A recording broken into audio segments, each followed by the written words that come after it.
অনেক ব্যক্তি ছিল যারা আল্লাহকে চ্যালেঞ্জ করে বসেছিল এবং আল্লাহকে সরাসরি চ্যালেঞ্জ করার পর তাদের এমন অবস্থা হয়েছিল যে তারা নিজেরাও ভাবতে পারেনি তাদের সাথে এমন কিছু ঘটবে। আপনি জানলে অবাক হবেন, আল্লাহকে যারা চ্যালেঞ্জ করেছে তাদের লিস্টে শেখ হাসিনা এবং মিস্টার বিস্টের বন্ধুও রয়েছে। আল্লাহকে চ্যালেঞ্জ করার পর তাদের সাথে যা ঘটেছিল তাই জানাবো আজকের এই ভিডিওতে। তো কারা এই হতভাগা ব্যক্তি যারা আল্লাহকে চ্যালেঞ্জ করেছিল এবং তাদের পরিণতি কি হয়েছিল? বিশেষ আমার ছোট বোন, ও আমাকে বললো যে তুমি 16 কোটি মানুষকে ভাত খাওয়াও, তুমি যে আর কয়েক লক্ষ লোকের খাওয়া দিতে পারবো না, আর কয়েক লক্ষ লোকের খাবার দিতে পারবো না। জাহান্নামী জাহান্নামী জাহান্নামী জাহান্নামী। ভিডিওটিতে লাইক দিয়ে বসে যান শেষ পর্যন্ত দেখার জন্য। আর নতুন দর্শকেরা চ্যানেলটি সাবস্ক্রাইব করে ফেলুন। নাম্বার 1, শেখ হাসিনা। 2009 সালে বাংলাদেশের জনগণ তাকে বেশ স্বতঃস্ফূর্তভাবে ভোট দিয়ে নির্বাচিত করেছিল। বাঙালি মনে করেছিল শেখ হাসিনা হয়তো এক নতুন বাংলাদেশ গড়ে তুলবে, তবে তিনি একটি নতুন বাংলাদেশ গড়েও তুলেছিলেন। তার ক্ষমতার শুরু থেকেই শুরু হয় এক নতুন বাংলাদেশের অধ্যায়, যে অধ্যায়ের একেবারে প্রথমেই ছিল পিলখানার ভয়াবহ হত্যাকাণ্ড। হাসিনা ক্ষমতায় আসার পরপরই পিলখানাতে ব্যাপক হত্যাকাণ্ড চালায়। এরপর শেখ হাসিনার অধ্যায়ে আসে শাপলা চত্বরের বিভীষিকাময় রাত, তারপর জনগণের ভোটাধিকার লঙ্ঘন, শুরু হয় গুম, খুন, দুর্নীতি, অর্থ পাচার সহ মানবাধিকার লঙ্ঘন। এভাবে গুম, খুন আর অর্থ পাচারের মধ্য দিয়ে বছরের পর বছর চলতে থাকে শেখ হাসিনার একনায়কতন্ত্র। সরকারি দলের একটা নেতা হয়ে যায় যেন একটা রক্তপিপাসু রাক্ষস। শেখ হাসিনার শাসনামলে 15 বছরে $99 বিলিয়ন ঋণ করা হয়। এই $99 বিলিয়ন ঋণের মধ্যে $93 বিলিয়ন শেখ হাসিনা এবং তার দলের লোকজন বাইরে পাচার করে দেয়। এমন কোনো জঘন্য কার্যক্রম নেই যেটা শেখ হাসিনা এবং তার দল করেনি। যেখানে বাংলাদেশের হয়ে ওঠার কথা ছিল একটা সম্ভাবনাময় রাষ্ট্র, সেখানে তারা বাংলাদেশকে পরিণত করেছে এক দুর্নীতির রাজ্যে। যে রাজ্যে আয়নাঘরও ছিল, অথচ সেখানে কোনো আয়না ছিল না। এখানে মানুষকে যেভাবে ইচ্ছা সেভাবে বছরের পর বছর গুম করে রাখা হতো।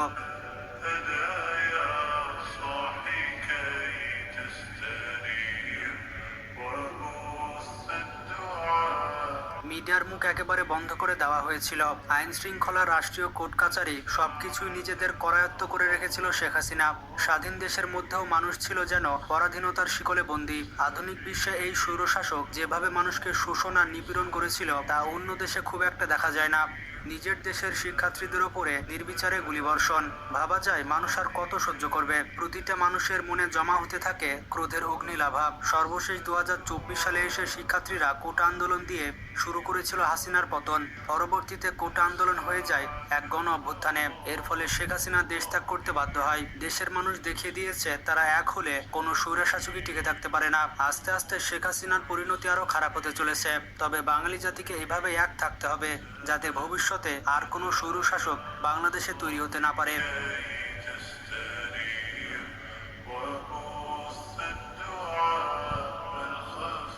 Number 2, Chris Tyson. যেমনটা জানেন, ক্রিস টাইসন মিস্টার বিস্টের বেস্ট ফ্রেন্ড। আপনি যদি মিস্টার বিস্টের ভিডিও দেখে থাকেন তাহলে এই ব্যক্তিকে অবশ্যই চিনবেন। এই ব্যক্তিকে মিস্টার বিস্টের প্রায় প্রতিটি ভিডিওতে দেখা যায়। কিন্তু হঠাৎ করে তার এমন কিছু হয়েছিল যে সে ইসলাম বিরোধী কথা বলতে শুরু করে। এমনকি টাইসন টুইটারে একটি পোস্ট করে এবং ইসলাম ধর্মকে অপমান করে। এমনকি ক্রিস টাইসন ইসলাম ধর্মকে গালিও দিয়েছিল এবং বলেছিল ইসলাম হচ্ছে একটি ওল্ড রিলিজিয়ন। এছাড়া সে সবার সামনে বলেছিল ইসলাম ধর্ম কাউকে সম্মান দেয় না এবং মহিলাদের ঠিকমতো অধিকার দেয় না। এছাড়া সে টুইটারে আরও লিখেছিল, কেন যে সবাই ইসলাম ধর্ম গ্রহণ করে সেটি আমি বুঝতেই পারি না। এই সকল পোস্ট টুইটারে দেওয়ার পরে তাকে আস্তে আস্তে অনেক ক্রিটিসাইজ করা হয়। যেহেতু সে ইসলামকে অপমান করেছে তাই তার সাথে কিছু খারাপ হবে, এটাই স্বাভাবিক। যখন থেকে সে ইসলাম ধর্মকে অপমান করতে শুরু করে তখন থেকে তার মানসিক অবস্থা খারাপ হয়ে যায় এবং সে উল্টাপাল্টা কাজ করতে শুরু করে। যেমন সে প্রথমে তার স্ত্রীকে তালাক দিয়ে দেয় এবং তার একটি সুখের সংসার ছিল সেটিও নষ্ট হয়ে যায়। পরবর্তীতে যখন সে মিস্টার বিস্টের ভিডিওতে আসলো তখন সে মেয়েদের মতো আচরণ করছিল। এমনকি সে তার চুল মেয়েদের মতো রেখেছিল এবং তার সম্পূর্ণ আচরণ মেয়েদের মতো হয়ে গিয়েছিল। কিছুদিন আগে সে তার হরমোন অপারেশন করায় এবং সে ছেলে থেকে মেয়ে হয়ে যায়। সে যখন ছেলে ছিল তখন তার অনেক ফ্যান ফলোয়ার ছিল, কিন্তু ছেলে থেকে যখন মেয়ে হলো তখন আস্তে আস্তে তার ফ্যান ফলোয়ার কমে যায় এবং তাকে সবাই ঘৃণা করতে থাকে। এই ব্যক্তি কুরআন এবং ইসলামকে অপমান করেছিল, যার কারণে আল্লাহ তার পুরুষত্ব কেড়ে নিয়েছে। এর পাশাপাশি তার যত সম্মান ছিল সেগুলো আল্লাহ কেড়ে নিয়েছে। Number 3, Nico blog. এই ব্যক্তি হচ্ছে ভারতের একজন ফেমাস ইউটিউবার। সে তার দর্শকদের বলার চেষ্টা করছিল মানুষের মৃত্যুর পর যে কবর দেওয়া হয় সেটি আযাবের কোনো জায়গা নয়, আর মানুষ চাইলে কবরকে বিলাসিতার জায়গা করতে পারে। এই কথাকে প্রমাণ করার জন্য নিকু ব্লগ একটি কবর তৈরি করে ফেলে। এই কবরে মানুষের সার্ভাইভ করার জন্য সবকিছুর ব্যবস্থা ছিল। এর মধ্যে ছিল মিউজিক সিস্টেম, এয়ার কন্ডিশন সহ আরো অনেক ব্যবস্থা। যখন এসব কিছু কমপ্লিট হয়ে গিয়েছিল তখন এই ছেলেটি কবরের মধ্যে 24 ঘন্টা কাটাতে চাইছিল।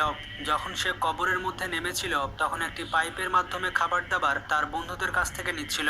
যখন সবকিছু ঠিকঠাক হয়ে যায় তখন কিছুক্ষণ পর এই এলাকাতে প্রচুর পরিমাণে ঝড় বৃষ্টি হয়। এরপর নিকু ব্লগ এবং তার বন্ধুরা কবরকে যে বিলাসিতার জায়গা মনে করছিল তারা সবাই এখন একটি আযাবের মধ্যে জড়িয়ে গিয়েছিল। অবাক করা বিষয়টি হচ্ছে এই বৃষ্টির পানি কবরের মধ্যে ঢুকে গিয়েছিল এবং হঠাৎ করে কবরের পরিবেশ পুরোপুরি পাল্টে যায়। এরপর কোনোভাবে নিকুর বন্ধুরা তাকে কবর থেকে বের করে নিয়ে আসে। তার অবস্থা এতটাই খারাপ হয়ে গিয়েছিল যে তাকে হসপিটালে ভর্তি করা হয়েছিল। এরপর নিকু এবং তার বন্ধুরা বুঝে গিয়েছিল যে কোন জিনিসকে নিয়ে মজা করতে হয় আর কোনটিকে নিয়ে করতে হয় না।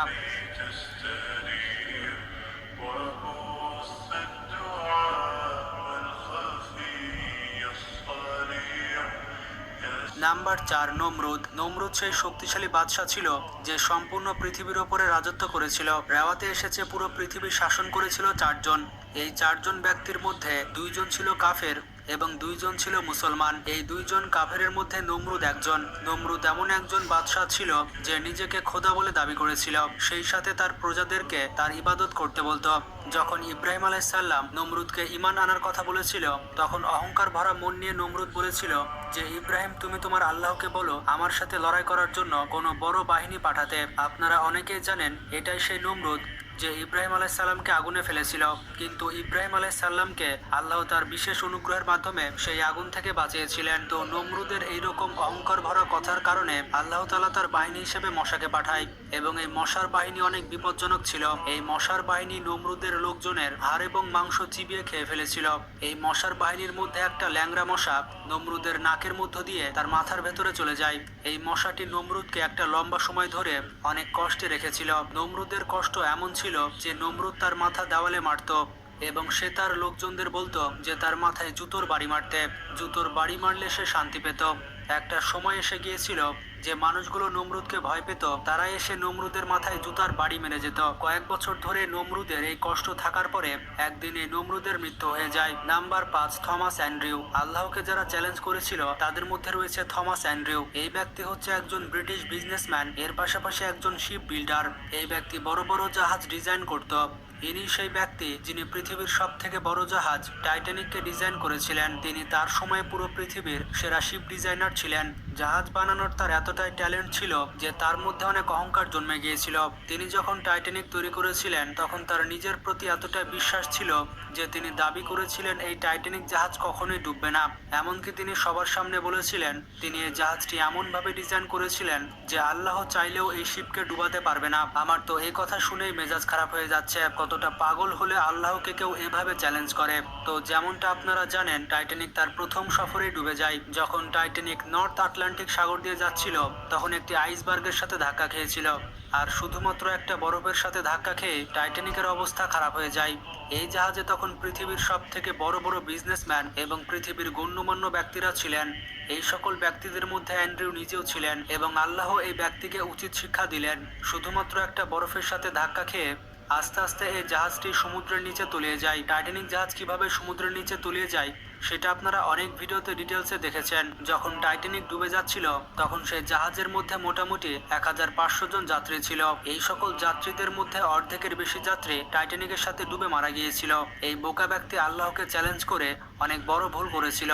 সে তো নিজে পানিতে ডুবলোই, তার জাহাজও ডুবলো এবং সাথীরাও ডুবে মরলো। তো এখন বুঝতেই পারছেন কেউ যদি আল্লাহর শক্তির সাথে চ্যালেঞ্জ করে তাহলে তার অবস্থা থমাসের মতোই হবে। তো ভিডিওটি সম্পর্কে কোনো মতামত থাকলে কমেন্ট করে জানান।